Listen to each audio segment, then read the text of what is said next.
Captain's Log Supplemental.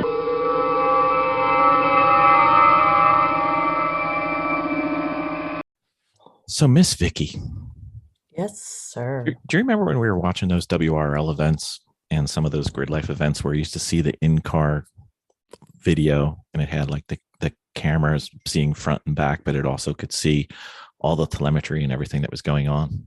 Mm-hmm. You know, most of the ones that we liked were taken by the Sentinel system. Remember James came on our podcast earlier? Right.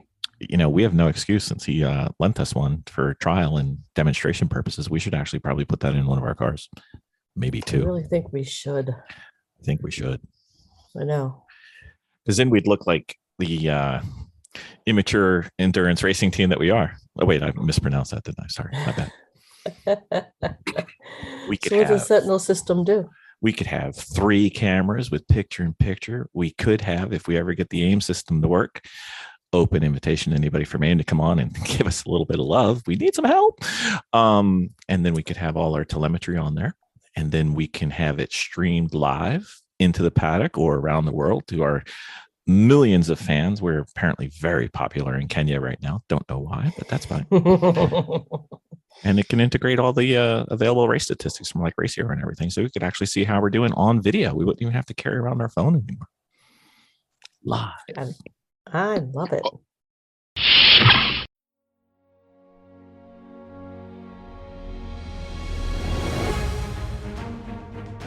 From the great halls of their house, there are assembled 3 who hope to one day be the world's greatest driving heroes. Created from the cosmic legends of the universe comes our team captain, the Vision, Bill Fisher. Their soon-to-be Wonder Woman, Vicky Fisher. Our Captain Marvel and head flight trainee, Jennifer Skripchuk. And our Batman, the master of tools, gadgets, and all things mechanical, our mild-mannered soon-to-be billionaire, Alan Danvers.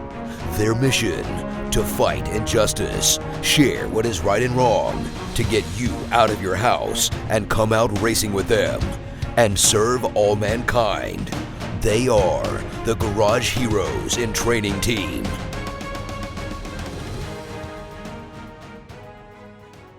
Dominating with Dawson. Ben Dawson, we have guests. We do have guests. We have the illustrious Jen and the excellent Vicky. We do. Mm-hmm. Bill is Hello. also here. Okay, got a racing driving related improvement question. Oh, yes. Fantastic. Let's do it. Okay, so when you're new, what is a hint or a tip you would give to a new driver that could result in them saving, I'm going to say 10 seconds just to make this a nice decade type question on track? When you're an intermediate driver, what is a tip that you would recommend generically that would help them improve and save like a second on track? And when you're an advanced driver, what do you think a tip would be to be able to allow them to save maybe a 10th on the track because they're getting closer and closer to the limit? Put on your Dominating with Dawson cone hat. Yeah. I think for a beginning driver, just doing anything to help them trust themselves and what they can get away with in the car. But specifically, if I'm in the car with somebody and I could just if I let them do their thing for a lap or two just to see what they're doing, and then I immediately start getting on them about brake timing, getting back to throttle timing, I can grab 10 seconds off of a brand new noob's lap right there. Just like, get back on the gas, let's go. Like, trust me, you can hit the gas now. And then, are we talking about one session, or have I got a whole weekend to do? You got the whole weekend. Oh, you got it easily. So by the time I get the throttle timing out of the corner done, I'll still let them brake where they feel like they want to brake at the end of the straightaway, because the better and better you get on the throttle, the more and more braking you got to do at the end. So I like to let them kind of feel that on their own. But by the end of the weekend, I've got them hitting the gas at the right place, and then I'm also carrying them way down deeper in the race. I've easily gotten 10 seconds just from straightaways doing that. So that's my easy answer. Just nailing down, stop and go inputs. All right. And trusting what the car will do. All right. Let's give the instructors in training here, ladies. Yeah. What do y'all think? Ladies, got somebody new on track, you're trying to get them to save. Usually you can save several seconds, maybe 10 seconds by the I end of the would say weekend. braking. You would do braking? I would do braking. What would you do with braking, my dear? Try and brake later. A little later? All right. Later. A little later. Okay. Yeah. I would A little say later, a little harder, maybe, usually. Easy seconds right there. Yeah. Miss Vicky, instructor in So- training. Yes. So, how many people would be on track? It's an HPD, so Oh, okay. I would worry about trying to hit your marks on your apexes properly. And sometimes you can shave seconds depending on where you hit on that apex overall. okay. All right. You guys let me go last, so I get all the dregs. I'm going with using all the track.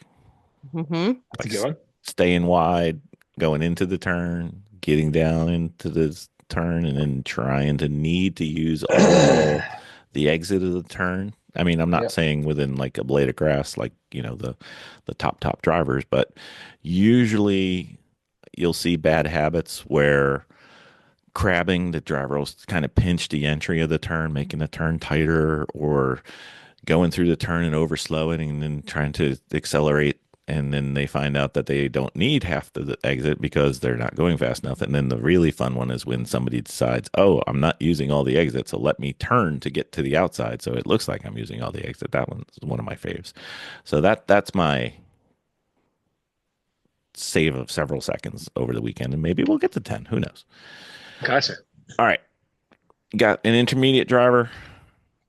You can pick a color depending on what the mark HPDE it is, or it could be HPD 2 or maybe 3, and it could be, you know, HPD 65, depending on who knows, whatever. Intermediate driver. Going to save a second. Since this is the dominate with Dawson, we let Mr. Dawson go first. With an intermediate participant, I think if somebody's like, get this person a second over the weekend, I could do it pretty easily, probably even in one session. But I would just, just like we talked about, every intermediate driver is different and comes from a different angle to get to being an intermediate DE driver. Mhm. But you know, hopefully, if they're competent, or if they're showing the kind of requisite car placement and control that you should have by the time you're an intermediate student, Mhm. you know, just being able to put the car in the right place is something they should be able to accomplish.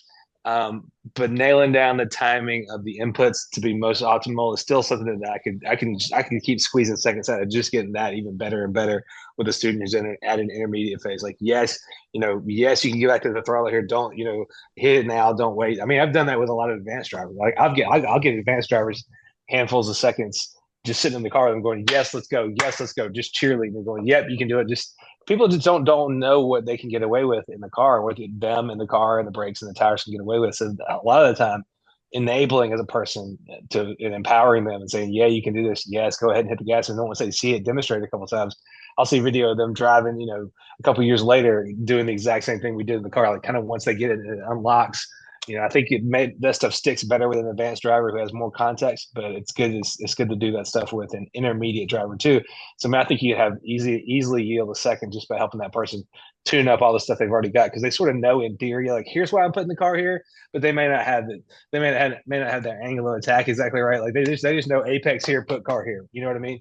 Yep. So they may not understand what's leading up to it and what's coming behind it. So helping an intermediate driver connect more of the dots. In my experience, intermediate and lower advanced drivers, a lot of times just doing the real basic connecting the dots on what they already know from classroom sessions and what they're demonstrating as sort of empty gestures on track. Do you know what I mean? Mm-hmm. I do. There's still a lot of empty gesture driver. Like I'm hitting my marks and doing this, but I'm not really getting why. So once you start connecting the why and the when in more exact detail, then seconds continue to fall off. I mean, there are plenty of racer drivers out there in the endurance world and the sprint racing world who never did enough DEs, and it shows. So DEs are your place to pick this stuff up and get good at it. All right. Well, before Ben takes any more, Miss Jen. Sorry. We got to get 4 out of this, Ben. We got 4. We got to get. And you're like, This. don't forget. Let me get my other shopping list. Is that You know what else? I know what else I said. Intermediate driver, going to try to Or- shave a second. Don't Full let her throttle. hold the gas. Yep. Return to full throttle as quick as possible. Yep. That's true. It's true. Yeah. She's succinct, Ooh. not because she's succinct. She's succinct because she's halfway asleep. But that's We gotta fine. come. You gotta come back around to me if nobody gets my other one. All right. Well, Intermediates. it is your segment, so we will get back to you. Don't you worry. All right. No, somebody's gonna get this. This one's obvious. Somebody's gonna get. This I got two, so that's fine. one. Okay. All right. You Miss- probably got mine. Miss Vicky, I think Intermediate? that's intermediate. intermediate to advanced, but not Tom I think- O'Gorman. I think that is the point where you start to practice driving one gear higher, because sometimes you're stuck. As a drill. Uh-huh. Okay. So you might want to see where your edge is. I know this is what I was told through Ross Bentley. No, I'm laughing. I'm laughing at you just jamming popcorn in your gob as you're talking on a podcast.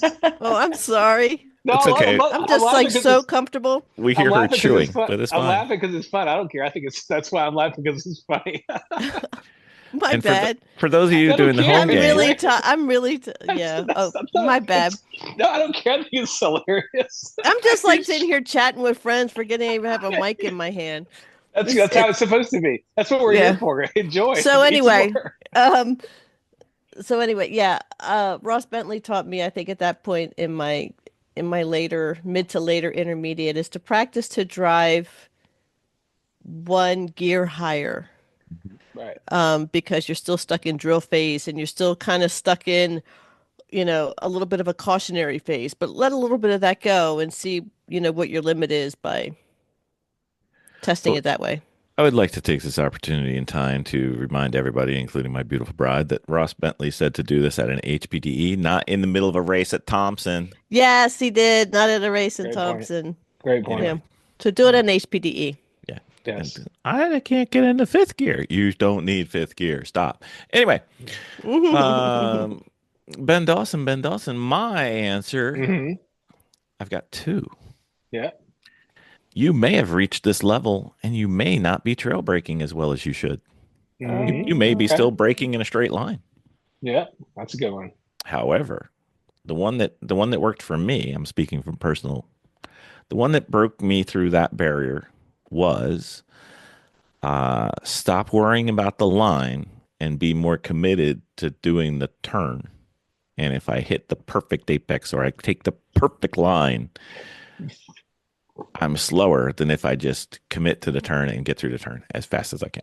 That is a point where you're right. You can just let me maximize my effort and use all the grip through here. Even if it's not the prettiest, I can get it pretty later. Mhm. That's a great phase of your career to start saying, all right, because if I'm with an intermediate driver who's easily putting the car exactly where it needs to be all the time, you know what I'm not hearing? Not hearing that Nothing. tired I'm talking. not hearing anything from the tires. So if somebody's got it too easy and this is looking too easy, it's because they're taking it too easy. Or the steering wheel is just a little too smooth. Right. So I will say my other one that I think that Jen sort of touched on. Does Ben Is, get two turns on this game? I What? do. That's right. I do.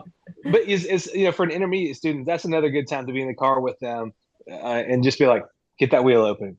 Come out of this corner, get your exit done, get the wheel open so we can get back on throttle. So a lot of times I'm over there gesturing. I'm doing a big open wheel gesture. When it's time for them to, hey, you're still bound up, I'll do a big open the wheel gesture right in the middle of the dashboard. So they see it. I'm like, that's my sign for like, get those wheels pointed straight so we can mat that throttle and go. So that's a good mantra for if you're an instructor in the car with an intermediate student, or just telling yourself as an intermediate student, I gotta open this wheel up. I gotta get this wheel open because I gotta go. So whatever I gotta do to get around that corner, like Bill said, even if it's not the most ideal school line, whatever gets me horked around where I can open that steering wheel back up, get the wheel straight, and go is the most important thing. So that's something that's a skill you can start really building on in your intermediate phase, which would also getting to the throttle sooner would give you what?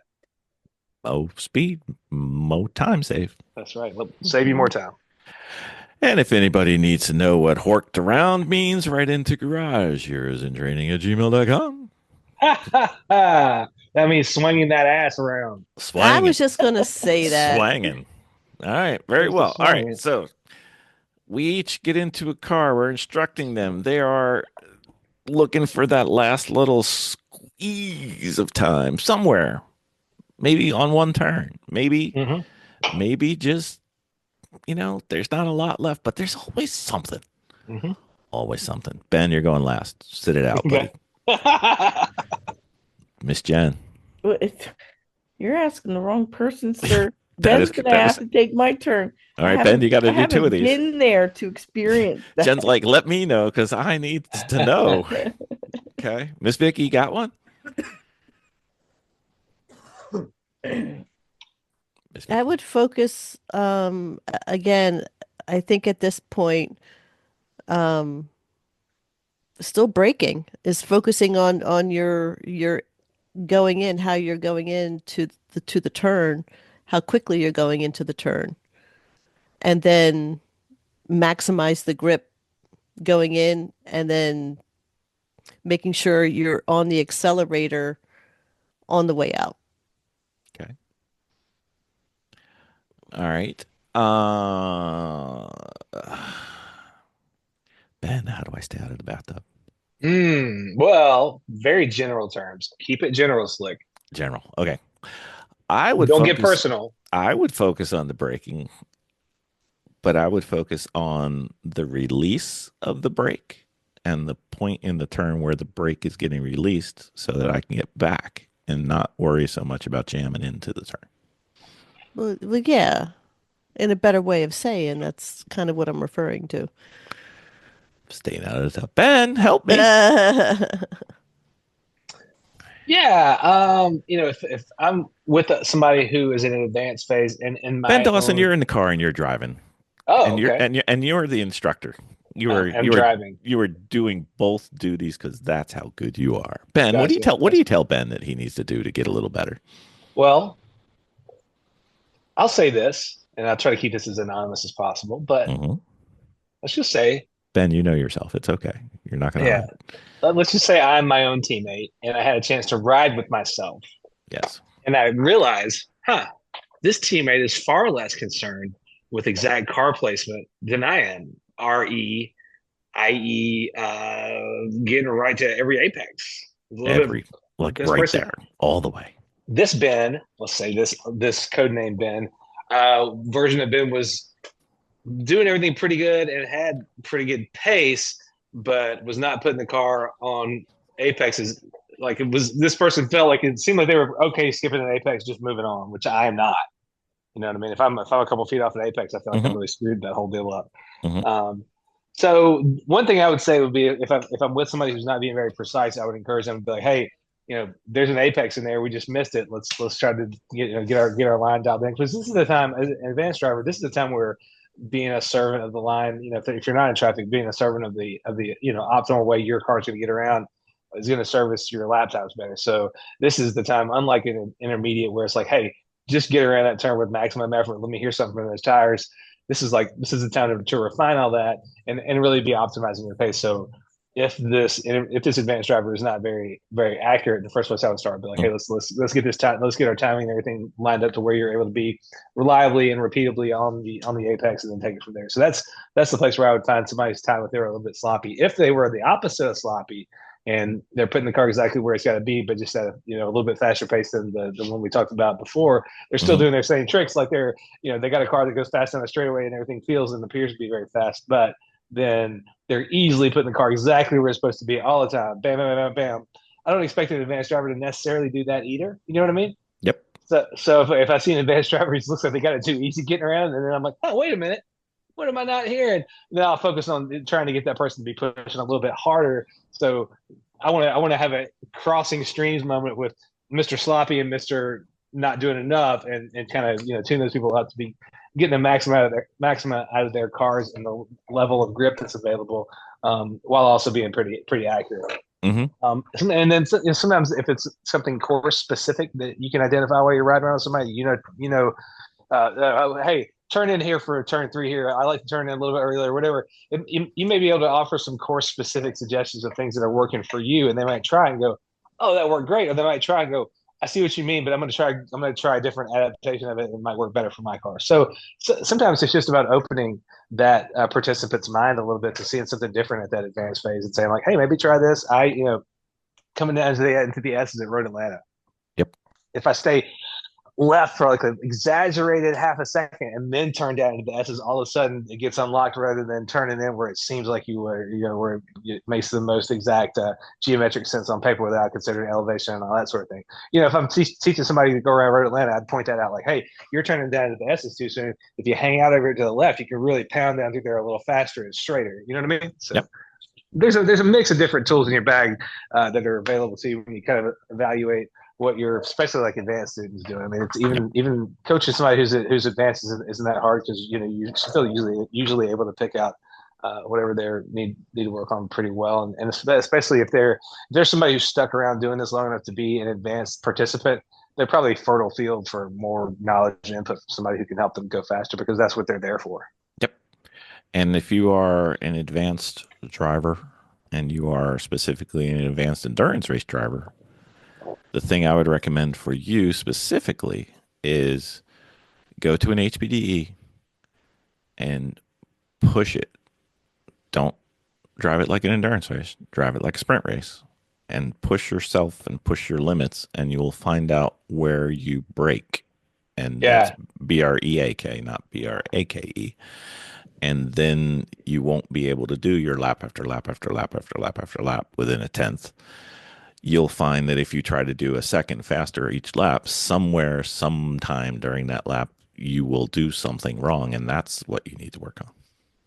Yeah, that's a good point. I think also, correct me if I'm wrong, listeners or anybody who objects to what I'm about to say, but I think endurance racers who primarily focus on endurance racing, never do enough DEs. Nope.